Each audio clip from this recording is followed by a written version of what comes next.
நேற்று ஒரு பெரிய லெவல்ல ஒரு உங்களுக்கு அதாவது டீச்சர்ஸ் டே ஃபங்க்ஷன் நடத்தி பெரிய லெவல்ல ஒரு எல்லாத்தையும் ஆச்சரியப்படுத்தி வச்சிருக்காருன்னு வச்சுக்கோங்களேன். கிட்டத்தட்ட ஒரு 5 மணி நேரம் ஸ்டேஜ்ல இருந்து ஆயிரக்கணக்கான டீச்சர்ஸுக்கு வந்து பங்கிருந்தாங்க.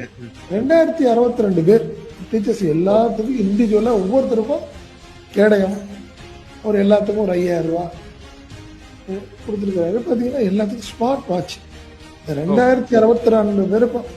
ஸோ கிட்டத்தட்ட ஒரு பெரிய லெவல்ல ஃபங்க்ஷன் நடத்தி ஒரு பெரிய ஆச்சரியப்பட வச்சுட்டாரு. முப்பெருவிளக்கான வேலைகள் வந்து கடுமையா நடந்துட்டு இருக்கு.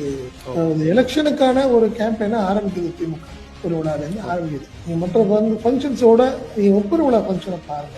ஸ்டே பை ஸ்டே எல்லாமே எல்லாத்துக்கும் ஒரு மாடலா தன்னை இருக்கணும். அதுதான் ஒரு எல்லாத்துக்கும் ஒரு ஆச்சரியம். பெரிய ரோல் மாடல் தான். தூங்க மாட்டாரு.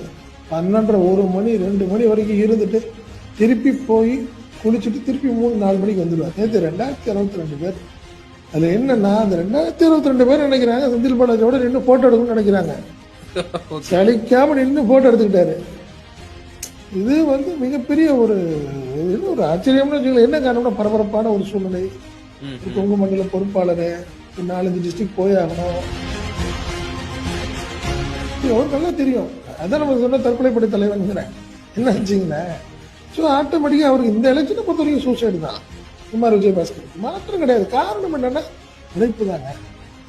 அதை தவிர்க்கவே முடியாது. நீங்க அதை வந்து நீங்க ஆளுங்கட்சிங்கிறதுனாலயோ அமைச்சருங்கிறதுனாலயோ மேலிடத்துல தலைமையில தனக்கு இருக்கிற செல்வாக்குங்கிறதுனாலயோ எந்த 1% கூட தொய்வு இல்லாத ஒரு வேலை பண்ணி